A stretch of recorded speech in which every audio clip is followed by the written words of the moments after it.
Humberto Tirado desde el Santuario Arquidiocesano Divina Pastora.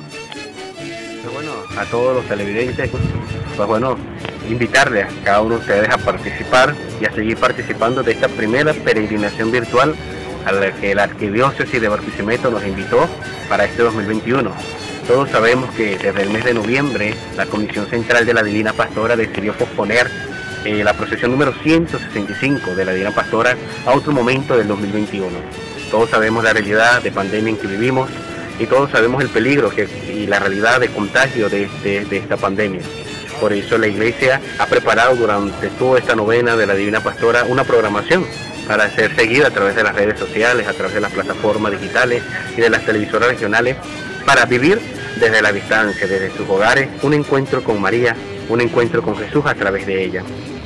Por eso mi invitación es a guardar esa esperanza, esos anhelos, esa fuerza que desean de continuar con la tradición.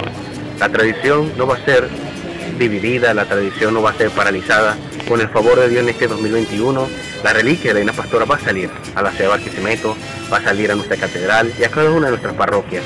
Pero ya no va a ser para pedirle por el cese de la pandemia, sino para darle gracias por su intercesión, por haber escuchado nuestras plegarias, por haber atendido las plegarias de una buena madre. Por eso le invito a no perder la esperanza, pero sí a alimentar la fe. Estamos en un momento muy duro en distintos campos y necesitamos fortalecernos.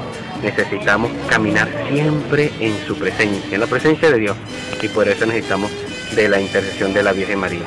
Por eso, bueno, queridos hermanos, ánimo, no perder la esperanza, y les animo a unirse desde sus hogares, convertirlo en iglesia doméstica, en santuarios marianos, y unirse espiritualmente en ese santuario y todos juntos elevar nuestra plegaria al Señor para que tenga misericordia de nosotros.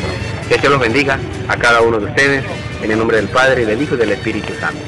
Para Telecentro Canal 11, estas son las palabras del presbítero Humberto Tirado desde el Santuario Arquidiocesano Divina Pastora.